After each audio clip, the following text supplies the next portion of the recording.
সকলকে স্বাগত জানাই আমার এই ছোট্ট চ্যানেলের 7 নম্বর এপিসোডে। আমি রনি, আর আজকের কাহিনী হলো গভীর রাতের ভুতুড়ে গাড়ি। তাহলে চলো শুরু করা যাক। রাজু ছোট শহরের একজন তরুণ, যিনি পেশায় একজন গাড়ি মেকানিক, আর তার গ্যারেজ শহরের একেবারে প্রান্তে, যেখানে দিনের বেলা মানুষের আনাগোনা কম, আর রাতের বেলা তো একেবারেই নেই বললে চলে। একদিন দুপুরে অদ্ভুত এক কালো গাড়ি এসে তার গ্যারেজের সামনে থামলো। গাড়িটি এতটাই পুরনো আর অদ্ভুত দেখতে যে রাজু অবাক হয়ে তাকিয়ে রইল। গাড়ির দরজা খুলে একজন বৃদ্ধ নামলেন। তার মুখে ক্লান্তির ছাপ আর চোখে এক অদ্ভুত রহস্যময় দৃষ্টি। বৃদ্ধ গাড়ি থেকে নেমে রাজুকে বললেন, ছেলে, গাড়িটা সারানোর জন্য তোমার সাহায্যের দরকার। এটার ইঞ্জিন বন্ধ হয়ে গেছে। রাজু গাড়ির দিকে এগিয়ে গেল। গাড়িটা দেখতে প্রায় 50 থেকে 60 বছরের পুরনো, কিন্তু ওর পেন্টে যেন নতুনের মতো এক চকচকে ভাব ছিল। গাড়ির নাম্বার প্লেটটাও মুছে গেছিল, আর তার গায়ে অদ্ভুত লাল দাগ দেখা যাচ্ছিল। রাজু গাড়িটার ইঞ্জিন খোলার চেষ্টা করলো, কিন্তু যতবারই সে হাত দিত মনে হতো যেন কোনো অদৃশ্য শক্তি তাকে বাধা দিচ্ছে।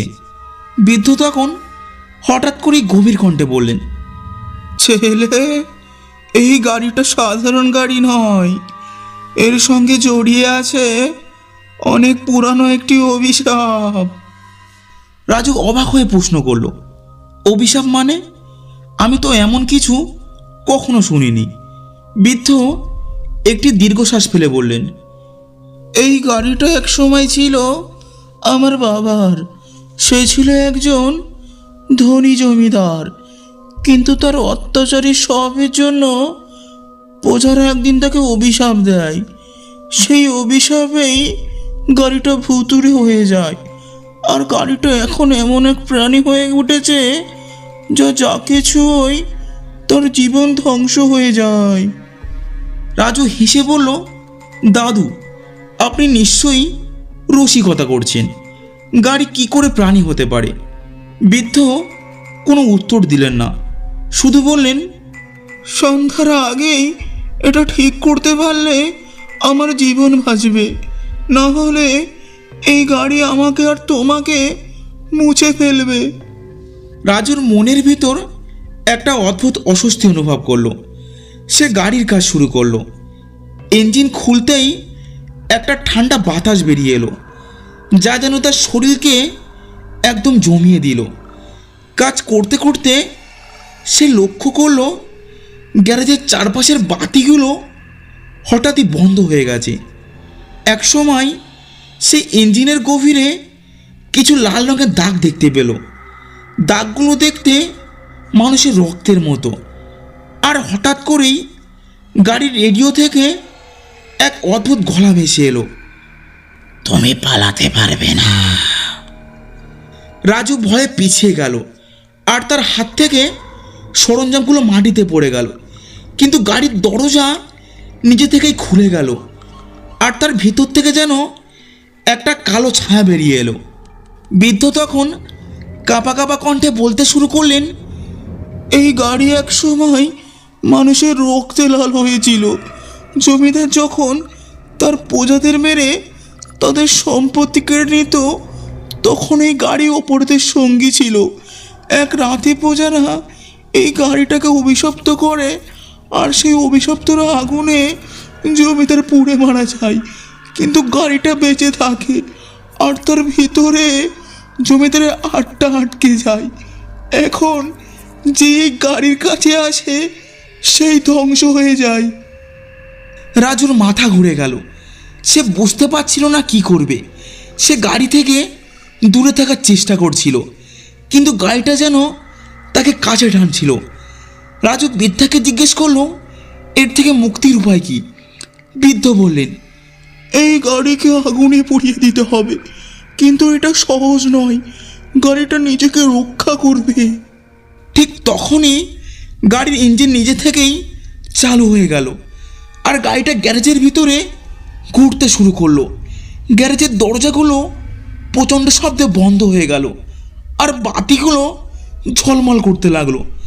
রাজু তার সমস্ত সাহস জোগাড় করে গ্যারেজের এক পাশে রাখা পেট্রোলের ক্যানটা হাতে নিয়ে গাড়ির কাছে যাওয়ার চেষ্টা করছিল, কিন্তু গাড়িটা তাকে আক্রমণ করতে শুরু করলো। রাজু শেষমেশ পেট্রোল ছিটিয়ে গাড়িতে আগুন ধরিয়ে দিল। গাড়িটা আগুনে পড়ে যাওয়ার সময় একটা কণ্ঠ শোনা গেল, তুমি আমার অভিশাপ মুছে দিলে, আমি তোমাকে ছাড়বো না। আর বৃদ্ধার শরীর থেকে যেন একটা কালো ছায়া বেরিয়ে গেল আর সে মাটিতে লুটিয়ে পড়ল। রাজু দেখতে পেল বৃদ্ধা আসলে জমিদারের আত্মা, যিনি মুক্তি পেতে চেয়েছিলেন। আর কিছু সেকেন্ডের মধ্যেই গাড়িটা আগুনে পুড়ে ছাই হয়ে গেল, আর সেই সঙ্গে রাজুর গ্যারেজও। গাড়িটা ধ্বংস হয়ে যাওয়ার পর রাজু ভেবেছিল সব কিছু শেষ হয়ে গেছে, কিন্তু ঘটনা সেখানেই থেমে থাকেনি।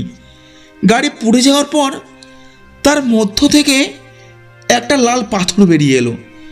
পাথরটি ছিল গোলাকার, আর তার ভিতর থেকে যেন এক ধরনের রক্তিম লাভা বেরোচ্ছিল।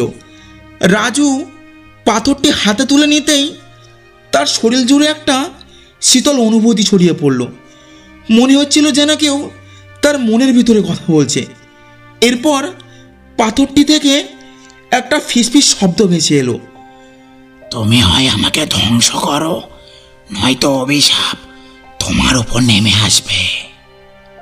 বৃদ্ধ জমিদারের আত্মা তখনও মাটিতে পড়েছিল। রাজু তাকে জাগানোর চেষ্টা করলো। বৃদ্ধ ধীরে ধীরে চোখ খুলে বললেন, পাথরটি গাড়ির শক্তির উৎস, এটাকে ধ্বংস না করলে অভিশাপ পুরোপুরি শেষ হবে না।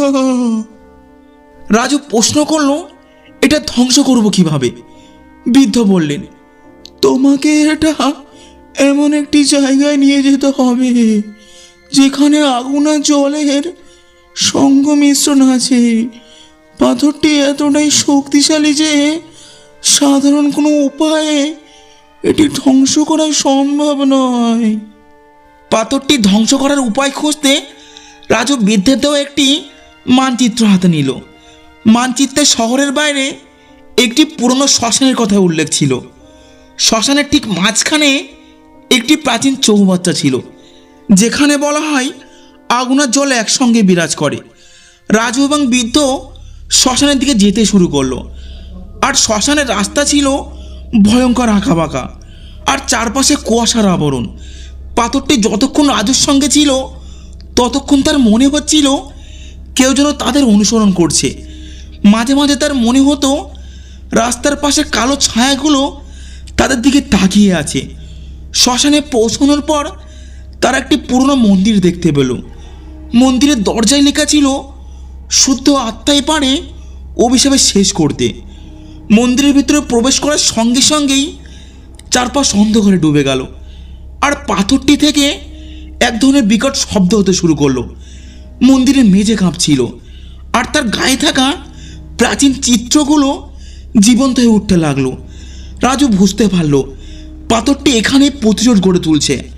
আর তখনই পাথরটি তার হাত থেকে ছিটকে পড়ল, আর মন্দিরের মেঝেতে গড়িয়ে গিয়ে মাঝখানে চৌবাচ্চায় পড়ে গেল। মুহূর্তে পাথরটি থেকে কালো ধোঁয়া বেরোতে শুরু করলো, আর সেই ধোঁয়া জমিদারের মুখের মতো একটি আকৃতি ধারণ করলো। জমিদারের আত্মা চিৎকার করে বলল, আমি মুক্তি চাই না, আমার ক্ষমতা চিরকাল থাকবে। রাজু ভয় পেলেও হাল ছাড়ল না। সে বৃদ্ধের সাহায্যে মন্ত্র পড়া শুরু করলো। মন্ত্রের শব্দে কালো ধোঁয়া ধীরে ধীরে হালকা হয়ে যেতে লাগলো। একসময় পাথরটি একটি বিকট শব্দ করে চূর্ণ হয়ে গেল। পাথরটি ধ্বংস হয়ে যাওয়ার পর সব কিছু শান্ত হয়ে গেল। মন্দিরের চিত্রগুলো আবার স্থির হয়ে গেল। বৃদ্ধ রাজুকে বললেন, তোমার সাহস আর মনের শক্তি আমাকে মুক্তি দিয়েছে, আমি এখন শান্তিতে যেতে পারি। বৃদ্ধ ধীরে ধীরে আলোর মাঝে অদৃশ্য হয়ে গেলেন। রাজু একা দাঁড়িয়ে রইলেন। সে ভেবেছিল সব কিছু শেষ হয়ে গেছে, কিন্তু মন্দির থেকে বের হওয়ার সময় সে পিছনে একটি লেখা দেখতে পেল, যেখানে লেখা ছিল, যা ধ্বংস হয় তা আবার পুনর্জন্ম লাভ করে। এই কথাগুলো রাজুর মনের মধ্যে অদ্ভুত শঙ্কার জন্ম দিল। অভিশাপ সত্যিই শেষ হয়েছে, নাকি এটি আবার নতুন কোনো রূপে ফিরে আসবে? এই ছিল আজকের কাহিনী। যদি কাহিনী ভালো লাগে তাহলে অবশ্যই লাইক করে কমেন্টে জানান, আর আমাদের চ্যানেলটা সাবস্ক্রাইব করতে মোটেও ভুলবেন না। আর একটা কথা, আপনি যদি আপনার জীবনে ঘটে যাওয়া সত্যি ঘটনা আমাকে পাঠাতে চান, তাহলে অবশ্যই আমার ভিডিও ডেসক্রিপশনে আমার জিমেল দেওয়া আছে, ওখানে পাঠাতে পারেন। ধন্যবাদ।